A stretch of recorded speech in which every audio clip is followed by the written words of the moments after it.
আসসালামু আলাইকুম সবাই সবাই কেমন আছেন? আশা করি সবাই ভালো আছেন। আলহামদুলিল্লাহ আমরা ভালো আছি।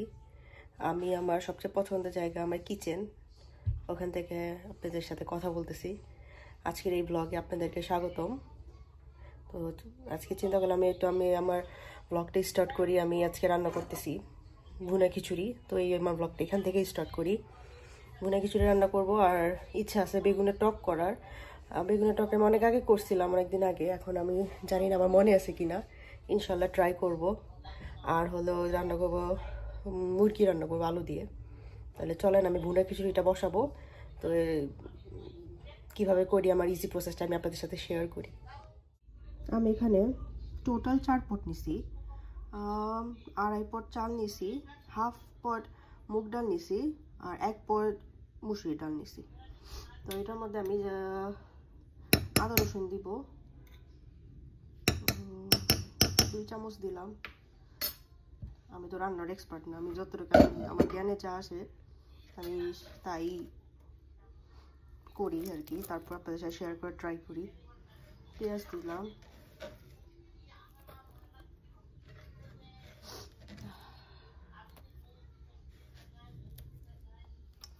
তারপরে দিব আমি হলো লবণ,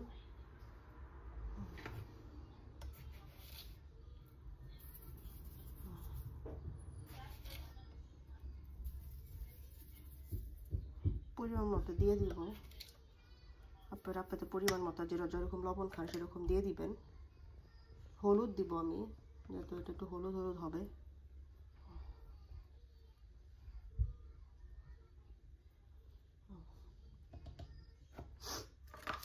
একটা তেজপাতা, একটা দারচিনি, একটা এলাচি দিব। আর হইলো আমি একটু ধনিয়া গুঁড়া দিব, সামান্য, অনেক দিব না কারণ আমি মশলা তো কম খাই খাবারে। সামান্য ধনিয়া গুঁড়া, সামান্য জিরা গুঁড়া, সেম অ্যামাউন্টে দিতেছি ধনিয়া আর জিরা। আর কিছুটা বাকি আমি তেল দিব।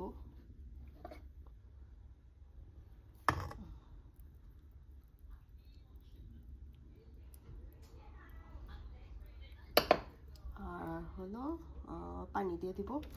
আমি তো মুগ ডালটাকে আগে সিদ্ধ করে নিয়েছি, ভাইজা তারপর সিদ্ধ করছি। আমি এখানে পরিমাণ মতো 8 পট পানি নিয়ে নিছি। 8 পট পানি দিয়ে দিতেছি। টোটাল 4 পট নিছি আমি সব মিলাইয়া। লাস্টে মুগ ডালটা দিয়ে আমি জাস্ট বসাই দিব চুলায় দমে। এটা বসাই দিছি। সবাই জানেন তো এটা কি?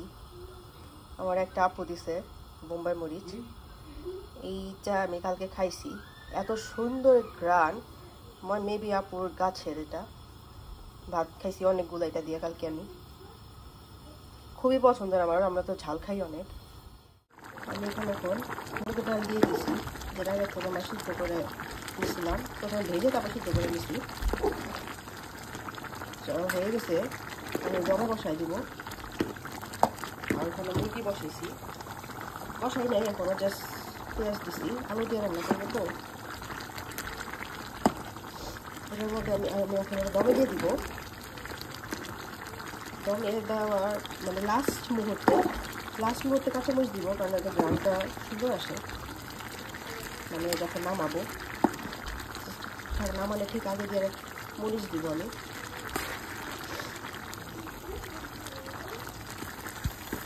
হয়ে গেছে, আমি এখন দমে বসাই দিব। আমি বেগুন নিছি, কিন্তু বেগুনটা নষ্ট হয়ে গেছে। হাফটা নিতে পারছি, তো মনে করছে পুরাটা নেওয়া যাবে না, কেমন আছে ভাজবো। তো সারা পাপা বলতেছে ওই বেগুনের টক অনেকদিন খায় না, তো একটুখানি বেগুন দিয়ে আমি বেগুনের টক করব। আমার বেগুনটা দেখে আফসোস লাগতেছে, বেগুন নষ্ট হয়ে গেছে আমার। এই যে দেখেন বেগুনের অবস্থা। এইটা কয়দিন ধরে রেখেছি। এখানে হয় কি, মানে ফরমালিন থাকে না খাবারে, পুরা টাটকা টাটকা থাকে। 2 দিন পার হইলেই জিনিসপত্র নষ্ট হয়ে যায়। তো আমি সবজিগুলা এই জন্য আমি রেগুলার মানে সবজি কিনি, যায় বাজারে, রেখে দিলেই নষ্ট হয়ে যায়। এই রেখে দিছি, এই আগে একটা বেগুনই নষ্ট হয়ে গেছে আমার। সহজে আমি স্টোর করি না, এই একটা স্টোর করতে গিয়েই নষ্ট হয়ে গেছে। এখন এই যে এখন আমি বেগুনের টকটা করবো, তো ওইটার জন্য জাস্ট বেগুনে লবণ নিয়ে মাখায়া আমি বেগুনটা এখন চুলাই দিব, ভাজবো একটু। এই যে আমি বেগুনগুলো ভাজতেছি, জাস্ট লবণ দিচ্ছি, যখন ভাজে নিব, ভাজা তারপরে আমি এটা যে টক দিব, তেঁতুল দিয়ে রান্না করবো। আমি ইনশাল্লাহ পুরো প্রসেসটা এখানে ট্রাই করবো। অনেকদিন আগে রান্না করছি, আমি নিজেও ভুলে গেছি কীভাবে করতে হবে। এখানে আমি তেল নিছি, তেলের মধ্যে আমি পেঁয়াজ দিব,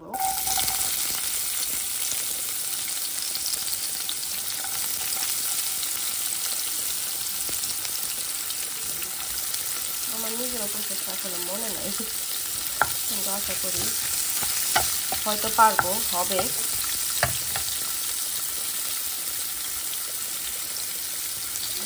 একটু লবণ দিব, আদা রসুন দিব,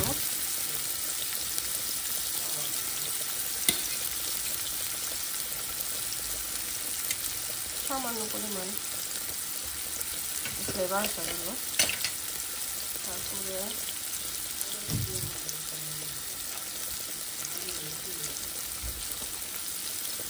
লবণ, একটা ভালো রোদ উঠছে, দেখতে পাচ্ছেন আপনারা।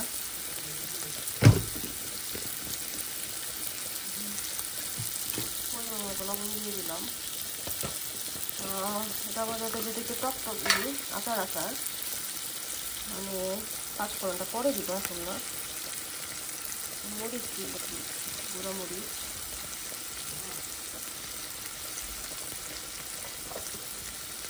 আমি আমার ননাস থেকে এই রেসিপিটা শিখছিলাম, কিন্তু আমি অনেক আগে করছিলাম, পুরাই ভুলে গেছি, একটু মনে নেই আমার।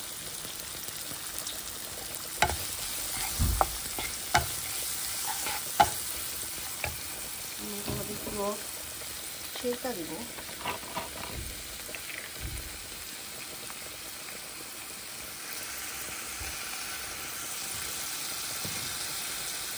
আমি পরিমাণটা করতেছি না, কারণ আমি জানতার মতো দিতেছি, পরিমাণটা আমি করতে পারতেছি না, কতটুকু কী দিতেছি।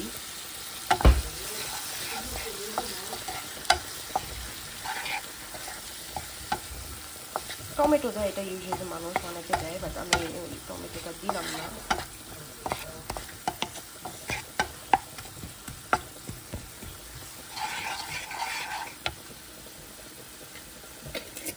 আমি তেঁতুলের পানি দিয়ে দিতেছি, জাস্ট তেঁতুলের পানি করে রাখছিলাম আমি, একটু পানি মিক্স করবো, কারণ অনেক ঘন হয়ে গেছে তেঁতুলের রসটা।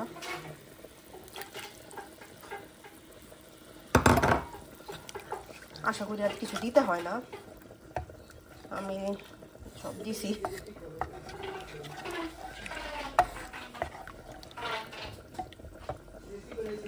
একটু পানি দিয়ে, কারণ একটু শুকাবে, তো পেঁয়াজটা একটু নরম নরম হবে, যার কারণে আমি একটু পানি দিলাম। পেঁয়াজটা যদি নরম নরম না হয় ভালো লাগবে না, কচকচ করবে। এর মধ্যে লাস্টে আমি 5 ফোড়ন দিব, চিনি দিব, আর কাঁচামরিচ মাঝখান দিয়ে ফেলে দিব ঝাল হওয়ার জন্য। একটু চুলায় থাকুক, পেঁয়াজটা নরম হওয়ার জন্য আমি চুলায় রেখে দিলাম।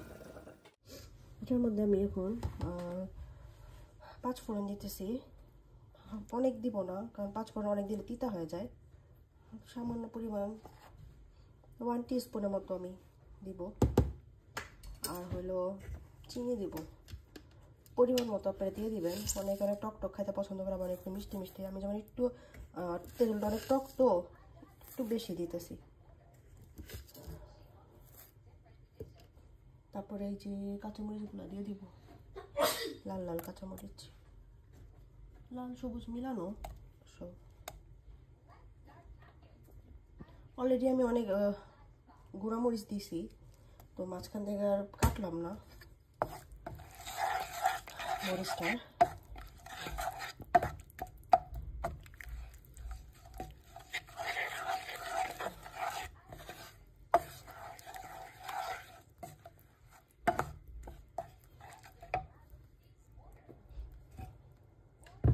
বেগুনগুলো দিয়ে দিব আমি। হয়ে গেছে আমার কষানো মশলা, অনেকক্ষণ বসায় রাখছিলাম, এর মাঝে আমি ঘরটা একটু মুছলাম, যতক্ষণ মশলা কষাইলো। আমার মেয়েটারে গোসল করাইলাম, বড়টারে।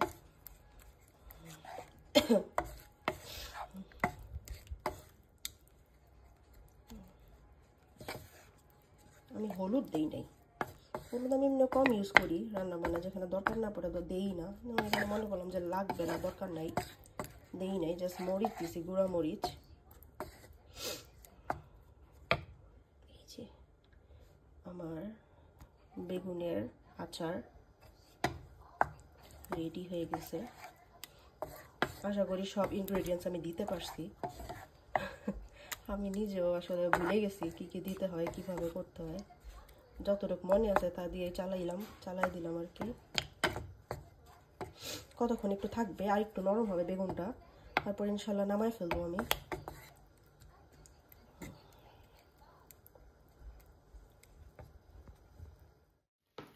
আমার রান্না বান্না করে এখন এগুলো খাবো। মরিচ নিছি, আর এই যে বেগুনের টক নিছি। গরু আছে, কালকের গরু রয়েছে, ওকে খাবো। আবার মুরগি রান্না করছি, ওইটা আছে। মাছ আছে, সেগুলো দিয়ে এখন খাবো ইনশাল্লাহ। আজকে যতটুকু পারছি আমি একটু আমার রেসিপি জাস্ট শেয়ার করছি। তো এখন খাবো আমি, আমার ব্লগটা এখানে শেষ করে দিব। আল্লাহ হাফেজ সবাই, আসসালামু আলাইকুম।